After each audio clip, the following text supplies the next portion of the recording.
امریکی محکمہ خارجہ ہر سال دنیا میں مذہبی آزادیوں سے متعلق اپنی رپورٹ کانگریس کو جمع کراتا ہے۔ 2021 کے لیے بین الاقوامی مذہبی آزادی سے متعلق رپورٹ میں جو جون کے آغاز میں ریلیز کی گئی، چین میں دیگر مسلمانوں کے خلاف ہونے والے ظلم کو نسل کشی قرار دیا گیا ہے۔ اس کے علاوہ بھارت اور پاکستان میں بھی مذہبی آزادیوں کے معاملے پر تشویش کا اظہار کیا گیا ہے۔ ادھر امریکی دارالحکومت میں مذہبی آزادی سے متعلق 3 روزہ سالانہ انٹرنیشنل ریلیجس فریڈم سمٹ کل ختم ہوئی، جس میں اس بات پر تشویش کا اظہار کیا گیا کہ دنیا میں مذہبی آزادیاں کم ہوئی ہیں۔ اس بارے میں مزید بات کرتے ہیں اسد خالد سے، جو اس وقت ہمارے ساتھ اسٹوڈیوز میں موجود ہیں۔ اسد، یہ بتائیے کہ اس کانفرنس میں جو بات چیت ہوئی اس میں اور آپ کی کانفرنس کے منتظمین سے بھی بات ہوئی، انہوں نے اس جو تشویش کا جس کا اظہار کیا ہے اس کے بارے میں مزید کیا کہا کہ ایسا کیوں ہو رہا ہے؟ عاطف، کافی انٹرسٹنگ فیکٹس ہیں۔ ڈاکٹر کیترینہ سے جب کہہ رہے تھے منتظمین سے میری بات ہوئی، میری ڈاکٹر کیترینہ سے بات ہوئی جو کہ بیسیکلی کو چیئر ہیں IRF سمٹ کی۔ اس سے پہلے وہ یوسف کے لیے بھی سرو کر چکی ہیں،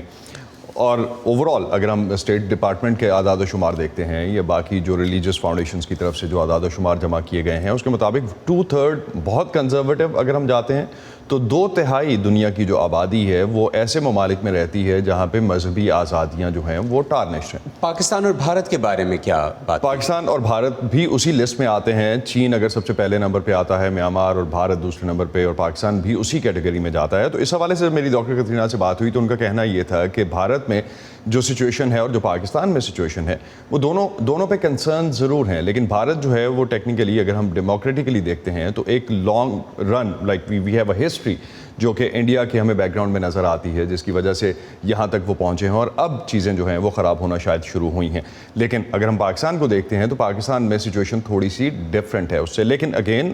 نیم اینڈ شیم والا قصہ ہے، جس میں اگر اوورال ہم دیکھتے ہیں حال ہی میں بھارت میں مذہب کی بنیاد پر ہونے والے جو واقعات کے حوالے سے جب ڈاکٹر کیترینہ سے میں نے پوچھا کہ ان کا سمٹ اسے کس طرح سے دیکھتا ہے، اور چونکہ وہ خود بھی United state commission on international religious freedom کے ساتھ کام کر چکی ہیں، تو وہ بھارت میں مذہبی آزادیوں کو کیسے دیکھتی ہیں؟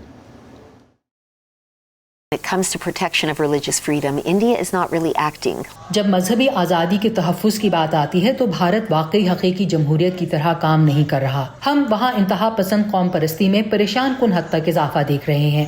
یہ انتہا پسندی بھارت کے اندر مسلمانوں، مسیحیوں، سکھوں اور دیگر اقلیتی عقائد کے ماننے والوں کے لیے مساوی فضا نہیں چھوڑ رہی۔ جب میں یوسف کے ساتھ تھی تو بھارت کا برتاؤ بہت مدافعانہ ہو جاتا تھا اور وہ تعاون کرنے پر بالکل تیار نہیں ہوتا تھا۔ میں ایک مثال دوں گی، پاکستان بھی ایک ایسا ملک ہے جہاں مذہبی آزادی پر تحفظات ہیں، لیکن پاکستان کم از کم یوسف کے کمشنرز کو حکومتی عہدیداروں سے اور مذہبی اقلیتوں کے ارکان سے ملاقات کے لیے ملک کا دورہ کرنے کی اجازت دینے کے لیے تیار تھا تاکہ وہ زمینی صورتحال کا جائزہ لے کر رپورٹ لکھ سکیں۔ بھارت نے ہمیں آنے کی اجازت دینے سے انکار کر دیا، جو میرے لیے انتہائی حیران کن تھا، اور مجھے یاد ہے کہ میں نے بھارتی سفیر سے کہا تھا کہ آپ کو ذرا بھی شرم نہیں آتی کہ پاکستان بھارت سے زیادہ یوسف کے کمشنرز کی میزبانی کے لیے تیار ہے؟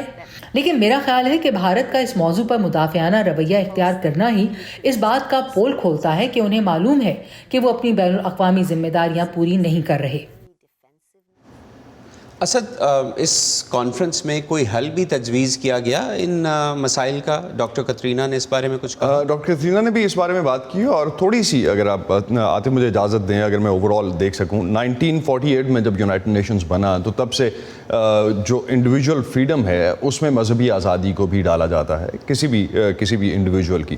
جو کہ 1985 تک انفیکٹ جو ہے وہ UN نے اسپیشل ریپ جو ہے پہلی دفعہ اس میں رکھا، اس پہ کام ہونا شروع ہوا۔ لیکن چونکہ یونائٹڈ نیشنز کے پاس وہ اتھارٹی نہیں تھی تو US was the very first country جس نے 1998 میں ایک اسپیشل ایمبیسڈر جو ہے وہ ریلیجس فریڈم کے لیے رکھا، جن کا کام یہ تھا کہ وہ پولیٹیکلی جتنی امریکن مائٹ ہے اس کو ایکسپیریمنٹ کر سکیں یا اس حوالے سے بات کر سکیں، خاص طور پہ کہ جہاں نیم اینڈ شیم اور خاص طور پہ وہ رپورٹس پبلش ہو سکیں، وہ ڈیٹا سامنے آ سکے کہ کون سے ایسے ممالک ہیں جن میں مذہبی آزادیاں اس طرح سے موجود نہیں ہیں۔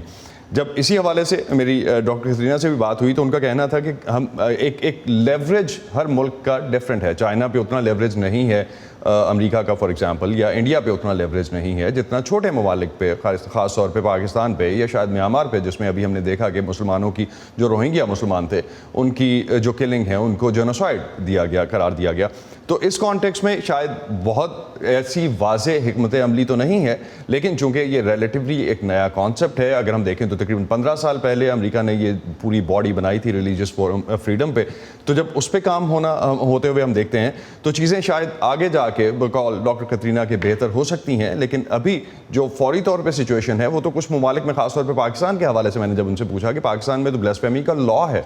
یا باقی بھی کئی ممالک ہیں جن میں بلیسفیمی کے لاز ہیں فار ایگزامپل، تو وہ امپلیمنٹ کس طرح سے ہوتے ہیں. تو پاکستان کے حوالے سے جو انہوں نے کہا، let's have a look at that. Pakistan's use of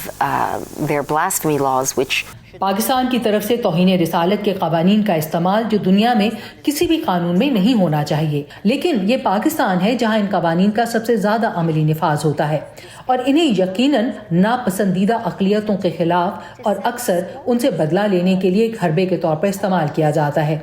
Pakistan جیسی جگہ پر ہم توہین مذہب کے قوانین کے نفاذ میں اس وقت تک کوئی تبدیلی نہیں دیکھ سکتے جب تک کہ ہم سیاسی کلچر میں تبدیلی لانے کی جرات رکھنے والے کچھ سیاسی رہنماؤں کو اس پر کھڑے ہو کر سچ بولتے اور کہتے نہیں دیکھتے کہ اس تشدد اور انتہا پسندی اور اس مذہبی منافرت کو روکنا ہوگا.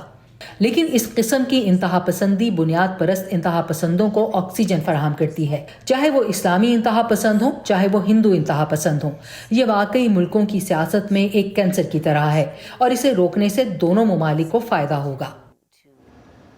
اور مختلف ماہرین سے ڈاکٹر کترینہ کے علاوہ بھی میری جن سے بات ہوئی، ان سب کا اس بات پہ اتفاق تھا کہ جب تک پولیٹیکل موٹیویشن نہیں ہوتی، کسی بھی سوسائٹی میں جو پولیٹیکل لیڈرز ہیں وہ لیڈ نہیں لیتے، اس حوالے سے شاید ہم اس کو کچھ فزل آؤٹ ہوتے ہوئے نہیں دیکھ سکیں گے. جو ایکسٹریمسٹ ایلیمنٹس ہیں خاص طور پہ ریلیجن میں، اور دونوں سائڈ پہ پاکستان اور انڈیا کی اگر ہم بات کرتے ہیں تو ہندو ایکسٹریمزم کے حوالے سے بھی بات ہوئی اور پاکستان کے ایکسٹریمزم کے حوالے سے بھی بات ہوئی. Thank you very much Asad. Thank you.